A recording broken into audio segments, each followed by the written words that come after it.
Hello, my dear students, and welcome back to our MCQ series. तो आज जो है हम DPSP से कुछ MCQs डिस्कस करेंगे। ठीक है, इंग्लिश हिंदी दोनों के अंदर हमने MCQs तैयार किए हैं, तो हम लोग दोनों डिस्कस करते हैं फटाफट से। Let us start with our first question of the day. We are sticking to the topic, we are not going here and there, इधर उधर की बातें नहीं करते हैं, डायरेक्टली बात करते हैं हमारे क्वेश्चन की। क्वेश्चन देखो क्या बोल रहा है, consider the following statements regarding the directive principles of state policy. ठीक है, पहला स्टेटमेंट क्या बोल रहा है, the DPSTs are non justiciable in nature, meaning they can not be directly enforced by the courts of law.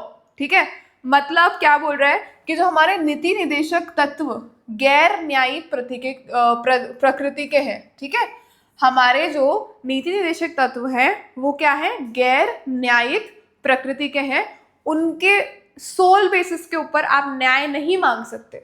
ठीक है, अर्थात इन्हें अदालत द्वारा सीधे लागू नहीं कराया जा सकता। बिल्कुल सही बात है।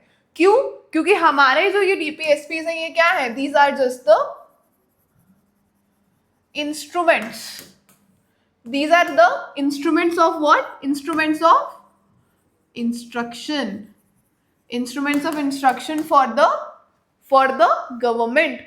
ठीक है, कि भाई अगर आपकी सरकार है तो आपकी सरकार को लोगों के भले के लिए ये जो डायरेक्टिव प्रिंसिपल्स दिए हुए हैं इनको लागू करना चाहिए, for making a what, for making a welfare state.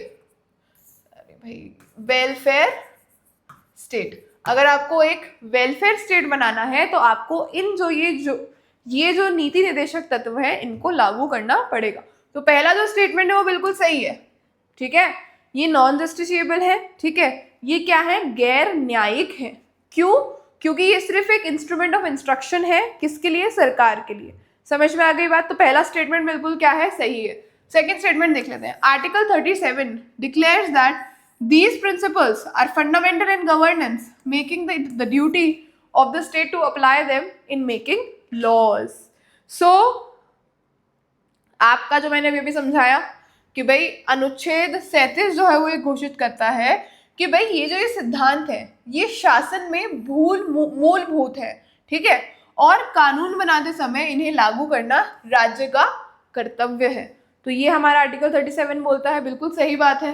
ठीक है, तो दोनों स्टेटमेंट्स हमारे लिए क्या हो गई, सही हो गई। तो हमारा करेक्ट ऑप्शन क्या होगा, बोथ 1 and 2, 1 और 2 दोनों। ठीक, चलो आगे चलते हैं हम लोग।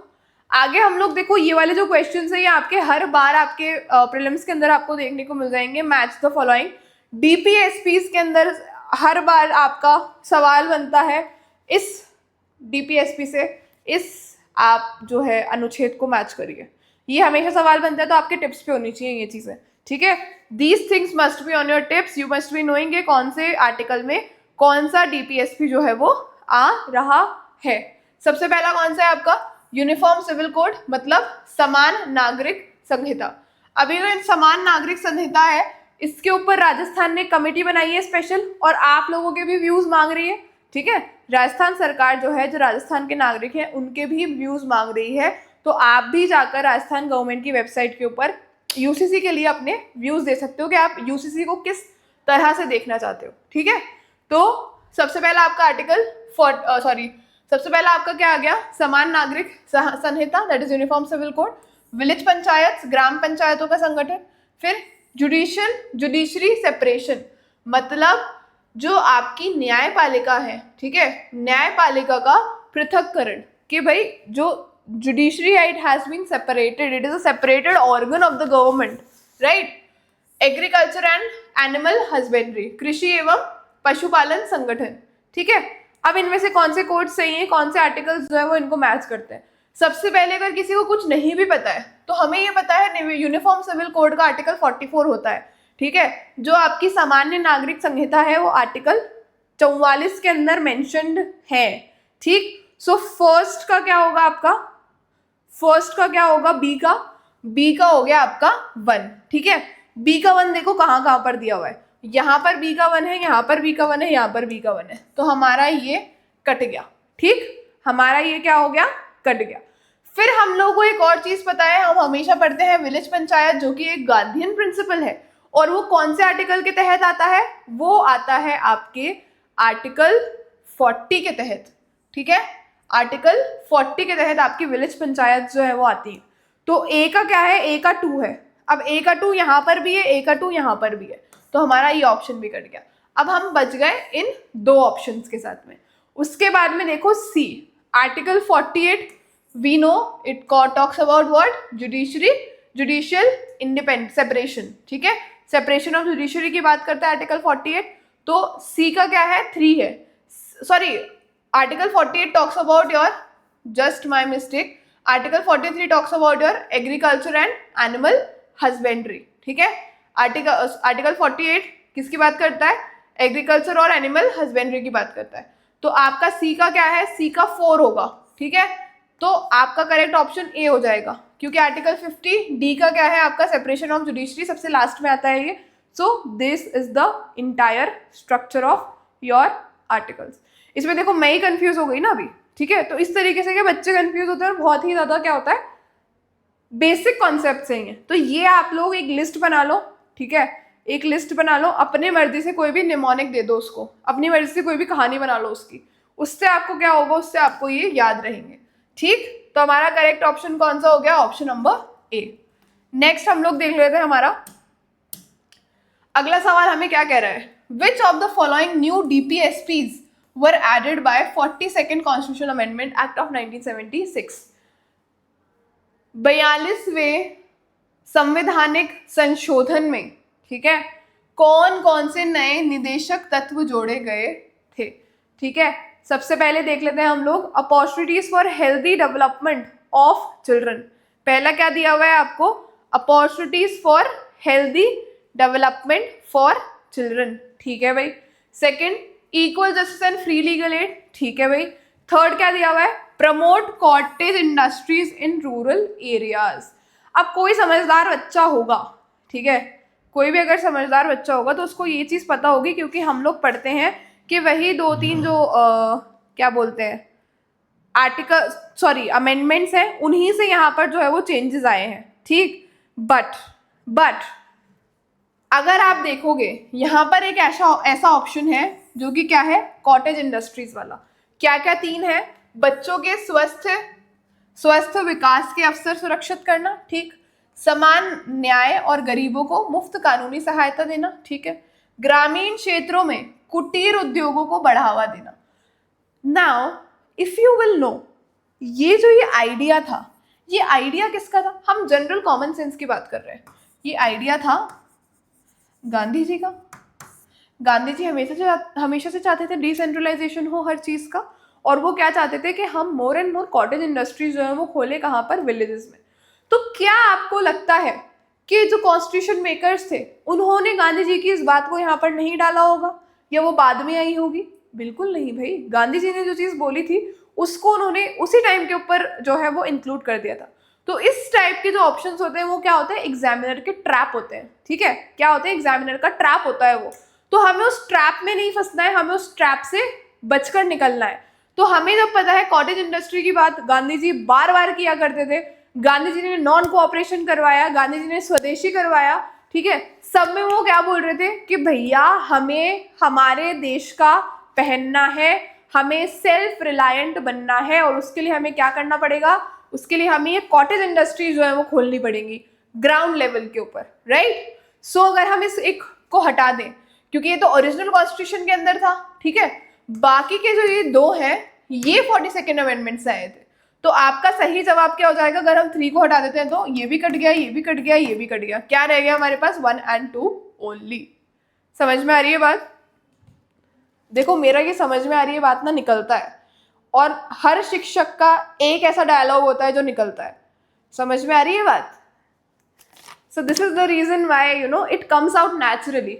मैं बार बार सोच के नहीं बोलती हूँ कि मैं ये बोल रही हूँ, but it comes naturally and it is very natural.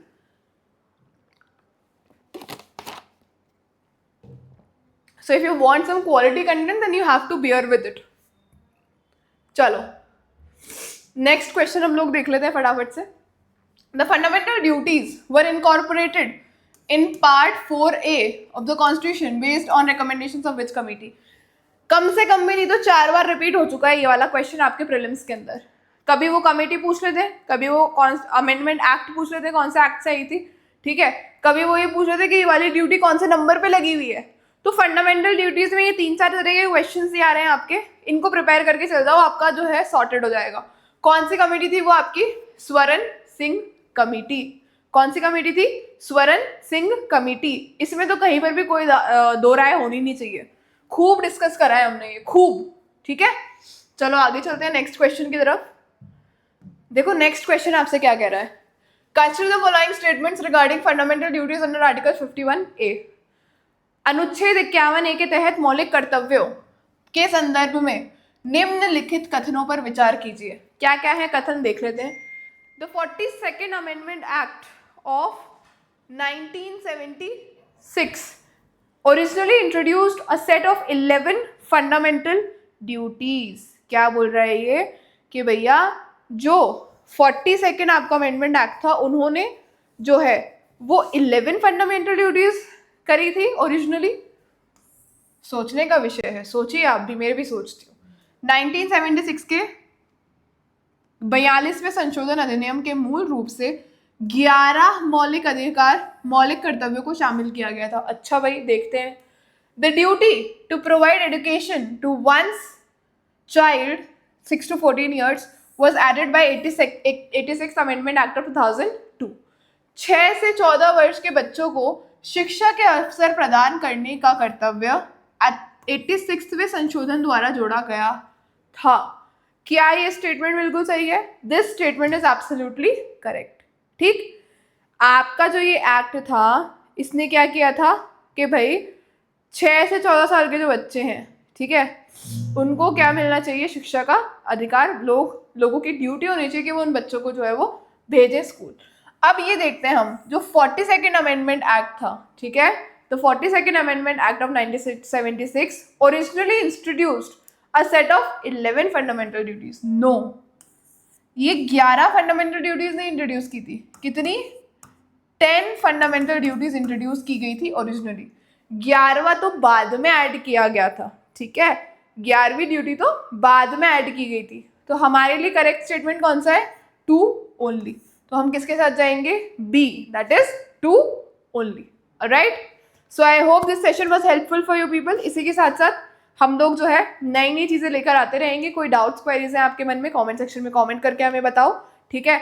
कोई भी और दिक्कत कुछ भी है तो आप लोग नीचे गूगल फॉर्म का लिंक दिया हुआ है, या फिर नंबर जो दिया हुआ है उस पर कॉल करके you can book a free counselling session with RS only, and you can solve your doubts. कुछ भी मेंटरिंग आपको चाहिए, anything you want, you can just come here, you can just visit our centre and our mentors will be more than happy to help you all. ये चीज़ें I hope आप लोगों को समझ में आ गई होंगी। इसके साथ ही हम लोग सेशन को एंड करेंगे। कुछ भी है कमेंट सेक्शन में कमेंट करके मुझे बताओ, and we will come up for a solution, with a solution for it. And we just want that आपका जो RS का एग्जाम आने वाला है उसके लिए आप 110 टाइम्स प्रिपेयर्ड हो पिछली बार से, ठीक है, 110 टाइम्स ज़्यादा प्रिपेयर्ड हो पिछली बार से। हमारा बस यही एक उद्देश्य है। उसके लिए अगर हमें रोज़ भी एक स्ट्रैटेजी वीडियो डालनी पड़ रही है, हम लोग डालेंगे। क्यों? क्योंकि वो स्ट्रैटेजी वीडियोस उन बच्चों के लिए बहुत हेल्पफुल होती हैं जो बच्चे खुद से तैयारी कर रहे हैं, और हमारा एक छोटा सा इंसाइट भी किसी बच्चे का पूरा फ्यूचर अगर बदल सकता है तो हम लोग हर रोज वो इंसाइट देंगे, ठीक है। So on that note we'll end today's session. Thank you so much everyone and all the very best.